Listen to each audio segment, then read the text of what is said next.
માળિયાહાટીના પોલીસમાં ₹14 લાખના વિશ્વાસઘાત અને છેતરપિંડીની ફરિયાદી રહેમતબેન નામની મહિલાએ માળિયાહાટીના વલીમામદ ગાજિયાની ઉર્ફે પીરભાઈ તેમજ તેમના પુત્રની સામે નોંધાવી હતી।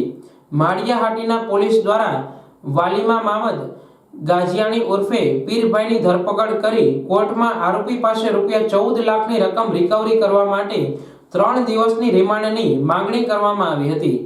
માળિયાહાટીના નામદાર કોર્ટે આરોપીના માળિયાહાટીના ધારાશાસ્ત્રી સુધીરભાઈ દત્તાની ધારદાર રજૂઆત સાંભળતા પોલીસની રિમાન્ડ નામંજૂર કરી જામીન અરજી સુનાવણી વખતે કાયદાકીય રજૂઆત કરતા આરોપીને જામીન પર છોડવાનો હુકમ કર્યો છે। આ કિસ્સાએ સમગ્ર માળિયાહાટીના તાલુકા પંથકમાં ચર્ચા જગાવી છે। સુધીર દત્તા એડવોકેટ માળિયા પોલીસ સ્ટેશનમાં રહેમતબેન નામની મહિલાએ માળિયાના વલીમામદ ગાજિયાણીભાઈની સામે તથા તેના પુત્રની સામે ₹14 લાખ રૂપિયાની વિશ્વાસઘાત છેતરપિંડીની ફરિયાદ નોંધાવેલી હતી।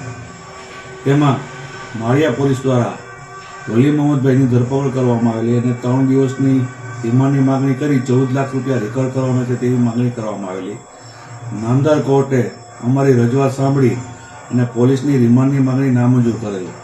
ત્યારબાદ અમારા દ્વારા આરોપીની જામીન અરજી ગુજારવામાં આવેલ અને સુપ્રીમ કોર્ટના ચુકાદા ધ્યાનમાં લઈ નામદાર કોર્ટે આરોપી વલીમામદ પીરભાઈને ₹15,000 જામીન પર છોડવાનો ઓર્ડર કરેલો હતો।